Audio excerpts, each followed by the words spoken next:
अस्सलाम वालेकुम, my name is doctor Ambar Tariq and I am lecturer of DPT at Times Institute Multan. आज हमने medical physics में जो सेकंड टॉपिक या सेकंड चैप्टर स्टार्ट करना है उसका नाम है करंट इलेक्ट्रिसिटी। तो सबसे पहले अगर हम करंट को डिफाइन करें तो करंट क्या होता है? Flow of electrons due to potential difference created in between the two ends of a conductor या two ends of the circuit, तो उसको आप कहते हैं करंट। इसके बाद अगर हम बात करें पोटेंशियल डिफरेंस की या क्या क्या जो है चीज़ें रिक्वायर्ड होती हैं for production of electric current, कौन से फैक्टर जो हैं वो असेंशियल होते हैं फॉर प्रोडक्शन ऑफ करंट, तो उसमें आपके पास एक तो आ जाता है पोटेंशियल डिफरेंस, दूसरा आपके पास आ जाता है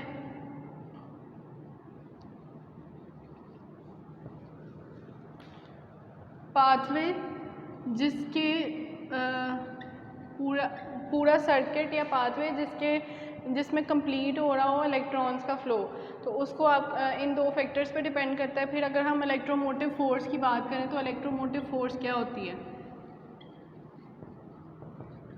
ये ड्राइविंग फोर्स होती है जिससे इलेक्ट्रॉन्स जो हैं वो मूव करते हैं इन एनी पाथवे या इन एनी सर्किट, और इसमें जो है ये क्या होता है कि ये प्रोड्यूस करता है आपकी मूवमेंट ऑफ इलेक्ट्रॉन्स और अल्टीमेटली जो है आपका करंट फ्लो करना शुरू कर देता है उस पाथवे में या उस सर्किट में।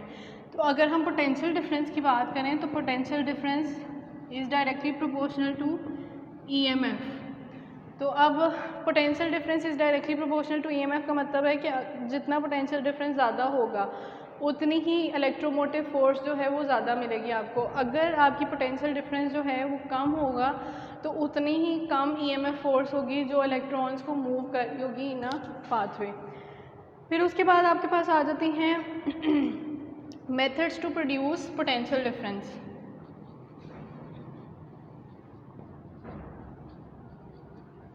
Potential difference in a circuit या इन अ कंडक्टर या इन एन ऑब्जेक्ट, तो उसमें कौन कौन से मेथड्स आ जाते हैं? सबसे पहले तो एक है कि आपका पाथवे जो है वो कंप्लीट होना चाहिए, यानी एक सर्किट कंप्लीट होना चाहिए ताकि क्या हो, चार्जेस जो हैं वो नेगेटिव टू पॉजिटिव फ्लो करें और न्यूट्रलाइज होते जाएं। तो जब न्यूट्रलाइज होंगे तो पोटेंशियल डिफरेंस क्रिएट हो जाएगा एक उस पाथवे में, और क्या होता है कि अगर न्यूट्रलाइज हो जाते हैं ना चार्जेस, तो उस केस में जो है करंट जो है वहाँ पे फ्लो होना रुक जाता है। अगर चार्जेस जो हैं वो न्यूट्रलाइज नहीं होंगे जिस सिचुएशन में, उसमें करंट जो है उस सर्किट में फ्लो करता रहेगा कॉन्टीन्यूसली। तो मेथड्स ऑफ प्रोड्यूसिंग का पोटेंशियल डिफरेंस में आपके पास आ जाते हैं केमिकल एक्शन इन सेल्स, उसके अलावा आपके पास है इलेक्ट्रोमैग्नेटिक इंडक्शन से आप डायनेमो में कर सकते हैं produce potential difference by heat in a thermocouple, by radiant energy in a photo electric cell. उसके बाद आपके पास आ जाती है रेजिस्टेंस। रेजिस्टेंस क्या होती है? Any opposing force to the flow of current, उसको आप कहते हैं रेजिस्टेंस।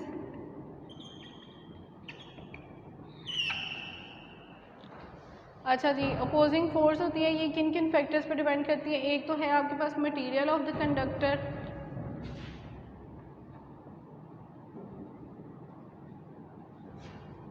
मटेरियल, सेकंड है लेंथ, थर्ड है क्रॉस सेक्शनल एरिया या एरिया,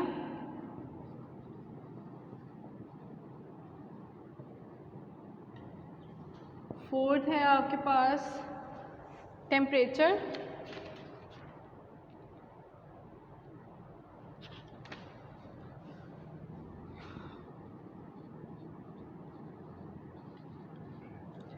अब अगर हम मटेरियल की बात करें, रेजिस्टेंस आपकी मटेरियल पर डिपेंड करती है। तो कंडक्टर्स और इंसुलेटर्स की बात करें या नॉन कंडक्टर्स की बात करें, तो कंडक्टर्स में क्योंकि जो है इलेक्ट्रॉन्स जो हैं वो फ्रीली मतलब या लूजली बाउंड आपको मिलते हैं, तो उसमें क्या होता है कि ईजिली वो डिस्प्लेस हो सकते हैं अपनी ओरिजिनल पोजीशन से। जब वो डिस्प्लेस होंगे तो क्या होगा कि उसमें करंट जो है वो मूवमेंट ऑफ इलेक्ट्रॉन्स की वजह से प्रोड्यूस होगा, और नॉन कंडक्टर्स में या इंसुलेटर्स में टाइटली हेल्ड होते हैं इलेक्ट्रॉन्स, तो उसमें क्या होगा कि वो अपनी पोजीशन नहीं छोड़ेंगे, डिस्प्लेसमेंट नहीं होगी, मूवमेंट नहीं होगी इलेक्ट्रॉन्स की, तो अल्टीमेटली करंट प्रोड्यूस नहीं होगा। फिर आपकी मटेरियल्स में और आ जाता है कि आप जब पोटेंशियल डिफरेंस अप्लाई करते हैं तो फ्री इलेक्ट्रॉन्स जो हैं वो नेगेटिव से पॉजिटिव टर्मिनल की तरफ मूव करते हैं, और वहाँ पे इलेक्ट्रिक करंट प्रोड्यूस करते हैं। फिर आपके पास आ जाती है लेंथ ऑफ द पाथवे। इसमें क्या होता है कि आपकी जो सर्किट जो आपने कंप्लीट किया है या पाथवे जो सा है जिसमें इलेक्ट्रॉन्स की मूवमेंट चल रही है, लेंथ का रेजिस्टेंस के साथ डायरेक्ट रिलेशन होता है। तो डायरेक्ट रिलेशन का मतलब ये है कि जितनी लंबी लेंथ होगी पाथवे या सर्किट की उतना ही जो है रेजिस्टिव फोर्स जो है उसमें ज़्यादा आपको मिलेगी। अगर लेंथ कम होगी तो उतनी ही आपको रेजिस्टेंस उसमें कम मिलेगी। फिर तीसरा फैक्टर आ जाता है cross sectional area. Cross sectional area के साथ इसका आपके पास होता है इन्वर्स रिलेशन, या आप इसको इस तरह से लिख लें R is equal to 1/A। तो इन्वर्स रिलेशन का ये मतलब है कि जितना एरिया, अगर एरिया आपके पास ज़्यादा है तो रेजिस्टेंस आपके पास कम होगी, अगर आपके पास एरिया कम है तो रेजिस्टेंस आपके पास ज़्यादा मिलेगी। इस तरह से इसका इन्वर्स रिलेशन आ जाता है। फिर आपके पास फोर्थ आ जाता है टेम्परेचर। अब ये क्या करता है कि टेम्परेचर जो है ना अगर इंक्रीज़ हो तो वो क्या करता है, इंक्रीज़ करता है टेम्परेचर को इन द कंडक्टर। उससे क्या होगा, कंडक्टर का जब टेम्परेचर इंक्रीज़ होगा मॉलिक्यूल्स जो हैं वो वाइब्रेशन की स्टेट में चले जाएंगे। जैसे आप हीट में हमने पढ़ा था कि हीट जो है जब आप प्रोवाइड करते हैं तो मॉलिक्यूल्स डिस्टॉर्शन या वाइब्रेशन प्रोड्यूस करते हैं, उसमें जो है उसकी वजह से क्या होता है फ्लो ऑफ इलेक्ट्रॉन्स जो है वो रुक जाता है या सीज हो जाता है। और इसमें क्या होता है कि सेमीकंडक्टर्स में ये इफेक्ट आपको मिलता है।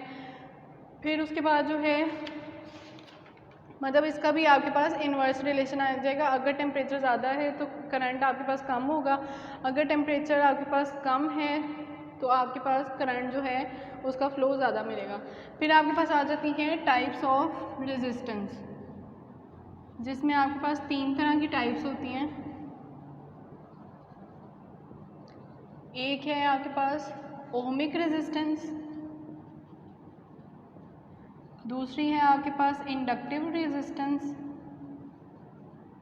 तीसरी है आपके पास कैपेसिटिव या conductive resistance.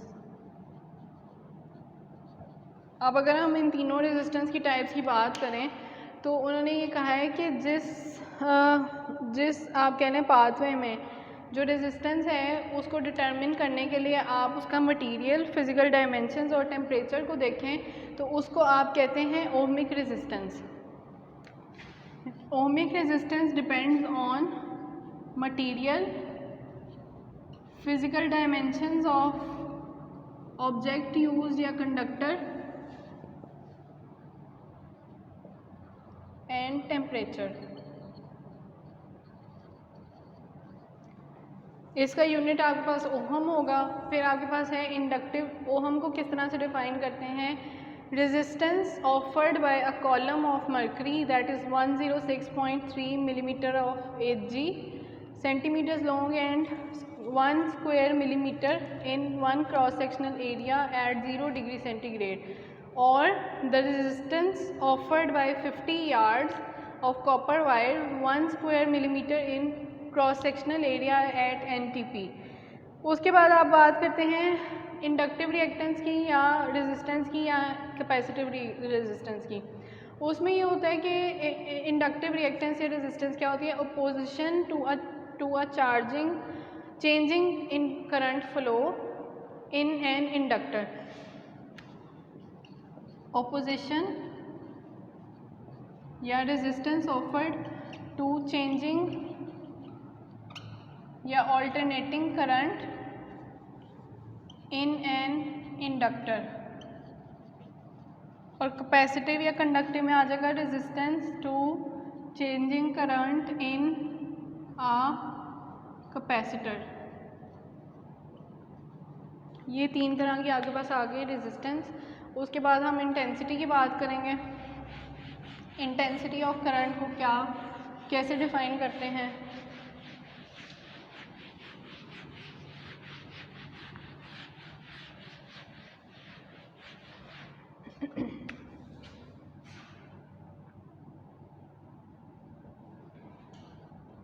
Rate of flow of current या rate of flow of electrons is known as intensity of current through a conductor.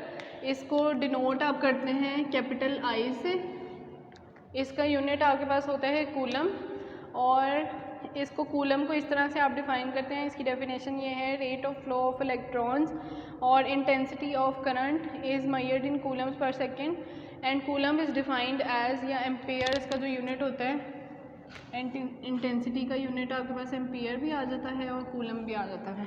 तो एम्पेयर को आप इस तरह डिफाइन करते हैं, rate of flow of electrons of 1 coulomb per second. इसके बाद कूलम की डेफिनेशन देखें तो वो होती है number of electrons that pass if a current of 1 ampere flows for 1 second. दोनों में डिफरेंस क्या है? Rate of flow of electrons या current in 1 coulomb per second, और कूलम आपके पास है rate of flow of electrons that pass if a current of 1 ampere जो है flows through a circuit. Then आपके पास जो कूलम की स्टैंडर्ड डेफिनेशन स्टैंडर्ड वैल्यू होती है वो होती है 6.29 इंटू 10 पावर 18 इलेक्ट्रॉन्स। उसके बाद अगर हम बात करें इंटेंसिटी ऑफ करंट जो है वो किस किस चीज़ पे डिपेंड करती है, तो आपकी 2 चीज़ों पे डिपेंड करती है। एक है आपके पास ईएमएफ फोर्स, दूसरा है आपके पास रेजिस्टेंस। अब ईएमएफ फोर्स जो है और रेजिस्टेंस जो है, ईएमएफ फोर्स के साथ इसका डायरेक्ट रिलेशन होता है। मतलब कि अगर ईएमएफ फोर्स ज़्यादा होगी तो इंटेंसिटी ऑफ करंट या rate of flow of electrons जो है वो आपको ज़्यादा मिलेगा। अगर ईएमएफ फोर्स कम होगी तो rate of flow of electrons या करंट का फ्लो जो है वो आपको कम मिलेगा।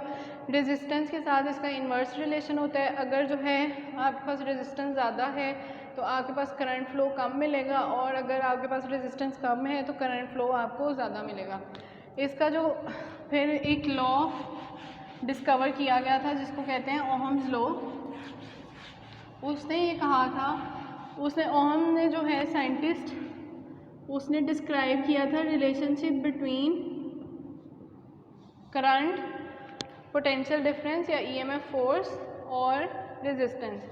उसने ये कहा था कि intensity of an electric current varies directly with potential difference या EMF force and inversely related with resistance. तो ये उसका फॉर्मूला था, I is equal to E over R. I denote करता है इंटेंसिटी ऑफ करंट, ई जो है वो ईएमएफ फोर्स या potential difference, R stands for resistance. उसके बाद इसका जो है, अगर आपने इसमें से ईएमएफ फोर्स जो है वो कैलकुलेट करनी है और बाकी दोनों वैल्यूज़ आपके पास हैं, तो आप E is equal to I R formula से इसको कैलकुलेट कर सकते हैं। फिर आपके पास आ जाते हैं 2 करंट्स आ जाते हैं, टाइप्स ऑफ करंट। उसमें आपके पास होते हैं alternating current, direct current and alternating current, DC and AC. अब डीसी क्या होता है? इसमें ये होता है कि अगर इलेक्ट्रिसिटी जनरेट हुई और सर्किट से जो है इलेक्ट्रॉन्स का फ्लो नेगेटिव टू पॉजिटिव हुआ, फिर उसके बाद जो है सेम डायरेक्शन में फ्लो करते रहे इलेक्ट्रॉन्स, तो वो आपका डायरेक्ट करंट होता है। मतलब यूनी डायरेक्शनल आपको मिलेगा, ये आपका रिप्रेजेंट करता है डायरेक्ट करंट। और अगर आपके पास जो है करंट ऑल्टरनेट होता रहे, इस तरह से आपके पास आ जाए साइकिल की फॉर्म में, तो ये आपके पास होता है ऑल्टरनेटिंग करंट के कभी वो जो है वो ज़्यादा हो रहा है, कभी कम हो रहा है, रिवर्स पैटर्न में जा रहा है, तो ये आपके पास है ऑल्टरनेटिंग करंट। फिर है resistances in series and parallel.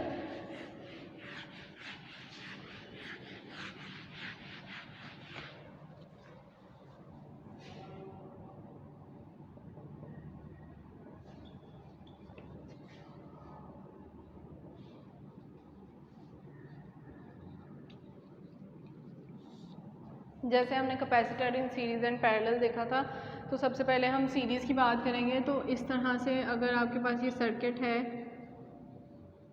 कि आपने पैरेलल सीरीज़ में एक ही पाथवे उसको प्रोवाइड कर दिया सर्किट को। ये आपके पास है R1, ये आपके पास है R2, ये आपके पास है R3 और ये आपका सर्किट इस तरह से कंप्लीट हो रहा है। उसके बाद क्या हो कि इसका जो टोटल रेजिस्टेंस है कैलकुलेट करने के लिए आपके पास फॉर्मूला होता है capital R is equal to R1 plus R2 plus R3 plus so on. तो इस तरह से आप कैलकुलेट कर लेते हैं। अगर आपके पास ये है R1 आपके पास है 75, R2 आपके पास है 5 और ये आपके पास R3 है 20, तो आप इन तीनों को ऐड करेंगे, इनका सम निकालेंगे तो आपके पास टोटल रेजिस्टेंस 100 ओहम्स आ जाएगी। और आपने अगर करंट निकालना है I is equal to E over R formula से आप निकालेंगे, टोटल रेजिस्टेंस आपके पास आई थी 100 ओहम्स। पहले अगर हम बात करें कि हमारे पास इंटेंसिटी जो है वो सेम है थ्रू आउट, तो हम E is equal to I R formula से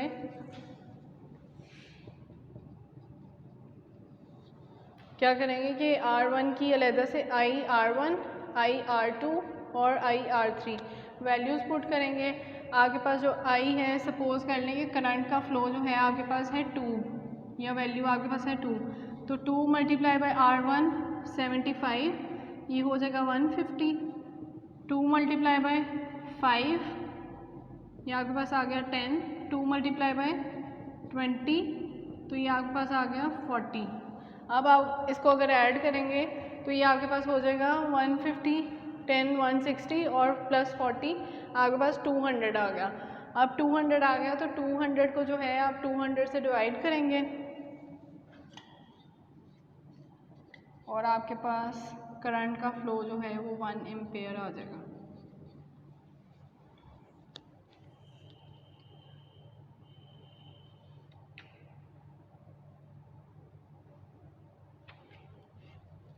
देन अगर हम रेजिस्टेंस इन पैरेलल की बात करें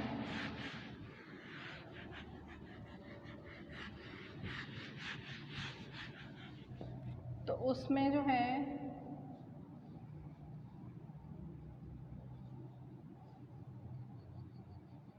इस तरह से सर्किट कंप्लीट किया आपने। ये आपके पास आ गया R1, R2 एंड R3, ये पैरेलल अरेंजमेंट हो गई। उसके बाद आपको इसकी जो है आपके पास फार्मूला टोटल रेजिस्टेंस को कैलकुलेट करने का आपके पास होता है 1 over R is equal to 1 over R1 plus 1 over R2 plus 1 over R3। तो इस तरह से कैलकुलेट करेंगे। अगर आप इसकी वैल्यूज़ जो हैं वो सपोज कर लें 5, 10 and 20, 1 over 5 plus 1 over 10 plus 1 by 20, तो ये आपके पास आ जाएगी 7 बाई 20 और इसको अगर मज़ीद सिंप्लीफाई करें तो आपके पास 0.35 जो है वो टोटल रेजिस्टेंस आ जाएगी। उसके बाद अगर टोटल रेजिस्टेंस को आप जो है EMF जो है अगर आप सपोज कर लें कि वो आपके पास उसकी वैल्यू है 20 वोल्ट्स, तो आप 20 को जो है I is equal to E over R यहाँ पुट करेंगे। EMF आपके पास है 20 डिवाइडेड बाई 0.35, तो ये आपके पास आ जाएगा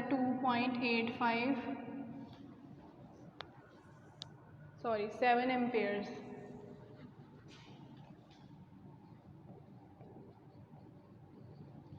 ये आपकी करंट की वैल्यू आपके पास आ जाएगी। और अगर आप जो है इससे कैलकुलेट करना चाहें पोटेंशियल डिफरेंस और करंट की वैल्यू आपके पास हो तो आप इसको इस तरह से कर सकते हैं, E is equal to I over R. Current और रेजिस्टेंस की वैल्यू अगर आपके पास हो तो आप इस तरह से उसको कैलकुलेट कर लेंगे। ये आज का हमारा टॉपिक था, ये टॉपिक यहीं पे ख़त्म होता है। और आज हमने सिर्फ इसमें ये पढ़ा कि आपकी इलेक्ट्रोमोटिव फोर्स क्या है, करंट की डेफिनेशन देखी, इलेक्ट्रोमोटिव फोर्स के कौन कौन से फैक्टर्स होते हैं, किस तरह से पोटेंशियल डिफरेंस जो है वो प्रोड्यूस किया जा सकता है, केमिकल एक्शन से किया जा सकता है, इलेक्ट्रोमैग्नेटिक इंडक्शन से किया जा सकता है, तो और उसके बाद आपके पास डायनेमो में जो है और रेडिएंट एनर्जी जो है उससे आप कर सकते हैं प्रोड्यूस फोटो इलेक्ट्रिक सेल में। उसके बाद हमने इसमें पढ़ा रेजिस्टेंस क्या होती है। रेजिस्टेंस होती है opposition to flow of electrons. उसके कुछ फैक्टर्स पढ़े कि क्या क्या फैक्टर्स होते हैं जिन पर रेजिस्टेंस डिपेंड करती है। उसमें आपके पास मटीरियल आ जाता है, लेंथ आ जाती है, क्रॉस सेक्शनल एरिया आ जाता है और टेम्परेचर आ जाता है। मटीरियल की अगर बात करें तो कुछ मटीरियल्स होते हैं जो इजीली अलाउ करते हैं to pass current through it, और कुछ जो होते हैं वो इजीली अलाउ नहीं करते। अब उसमें कंडक्टर्स जो हैं वो इजीली अलाउ कर देते हैं to current for current to pass, लेकिन नॉन कंडक्टर्स में इजीली करंट पास नहीं होता।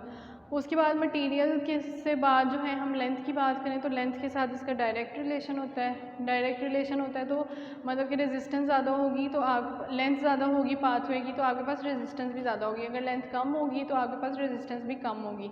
फिर आपके पास क्रॉस सेक्शनल एरिया के साथ जो है इसका इन्वर्स रिलेशन होता है। क्रॉस सेक्शनल एरिया ज़्यादा होगा तो रेजिस्टेंस कम होगी और क्रॉस सेक्शनल एरिया जो है वो कम होगा तो रेजिस्टेंस आपके पास ज़्यादा मिलेगी। उसके बाद टेम्परेचर के साथ इसका इन्वर्स रिलेशन होता है। देन हमने बात की टाइप्स ऑफ रेजिस्टेंस की, उसमें ohmic resistance, inductive and capacitive resistance आ जाती है। रेजिस्टेंस के बाद हमने इंटेंसिटी को देखा। इंटेंसिटी क्या होती है? Rate of flow of electrons को आप इंटेंसिटी कहते हैं। इसका यूनिट होता है एम्पेयर, या इसको कूलम में भी जो है rate of flow of electrons को मेजर कर सकते हैं आप कूलम में। उसके बाद हमने इसमें पढ़ा कि कौन कौन से तरह के करंट्स, इंटेंसिटी के फैक्टर्स कौन से होते हैं। एक तो वो ईएमएफ पे डिपेंड करती है सर्किट के, और दूसरा वो आपकी रेजिस्टेंस पे डिपेंड करती है। देन ईएमएफ के साथ इसका डायरेक्ट रिलेशन होता है, मतलब इंटेंसिटी अगर ईएमएफ आपके पास ज़्यादा होगी तो इंटेंसिटी आपके पास ज़्यादा मिलेगी, अगर ईएमएफ कम है तो इंटेंसिटी आपके पास कम होगी। अगर आपके दूसरे फैक्टर की बात करें रेजिस्टेंस, तो उसके साथ इसका इन्वर्स रिलेशन होता है। अगर रेजिस्टेंस ज़्यादा है तो इंटेंसिटी आपके पास कम है, और अगर रेजिस्टेंस कम है तो इंटेंसिटी आपकी ज़्यादा मिलेगी सर्किट में। देन लास्ट में हमने पढ़ा टाइप्स ऑफ करंट क्या होता है। उसमें दो तरह के करंट्स होते हैं, एक होते हैं डायरेक्ट करंट और एक होते हैं अल्टरनेटिंग करंट। डायरेक्ट करंट एक ही डायरेक्शन में फ्लो करते हैं और from negative to positive electrons का फ्लो मिलता है, और इसमें करंट फ्लो आपको मिलता है कॉन्टीन्यूसली। जो एसी करंट आ जाता है अल्टरनेटिंग, उसमें ये होता है कि रैपिड आपको चेंजेस मिलते हैं, और जो है वो दो डायरेक्शंस में मिल सकता है आपको। रिवर्स पैटर्न में भी जो है करंट का फ्लो मिलेगा, वेव फॉर्म की फॉर्म में या साइकिल्स में आपको अल्टरनेटिंग करंट मिलता है। फिर लास्ट में है रेजिस्टेंस इन सीरीज़ और पैरेलल। रेजिस्टेंस इन सीरीज़ में मैंने आपको बताया कि आप एक ही सर्किट में जो है तीनों रेजिस्टेंस लगा देंगे। उसको फार्मूला, उसकी टोटल रेजिस्टेंस को कैलकुलेट करने के लिए आप capital R is equal to R1 plus R2 plus R3 से कैलकुलेट कर सकते हैं। और अगर आपने करंट का फ्लो देखना है तो आप I is equal to potential difference divided by resistance, इस तरह से कैलकुलेट कर सकते हैं। फिर आपके पास आ जाता है रेजिस्टेंस इन पैरेलल। उसमें आप तीन डिफरेंट जो है रेजिस्टेंसेस को एक सर्किट में पैरेलल अरेंजमेंट में लगाते हैं, और उसके बाद उसको टोटल रेजिस्टेंस को कैलकुलेट करने का फॉर्मूला आपके पास होता है 1 over capital R is equal to 1 over R1 plus 1 over R2 plus 1 over R3 and so on. उसके बाद आप इसकी वैल्यूज़ पुट करेंगे तो आपके पास टोटल रेजिस्टेंस की वैल्यू आ गई। फिर आप ओहम्स लॉ से जो है इंटेंसिटी ऑफ करंट को मेजर कर सकते हैं या कैलकुलेट कर सकते हैं, वो by formula I is equal to E over R।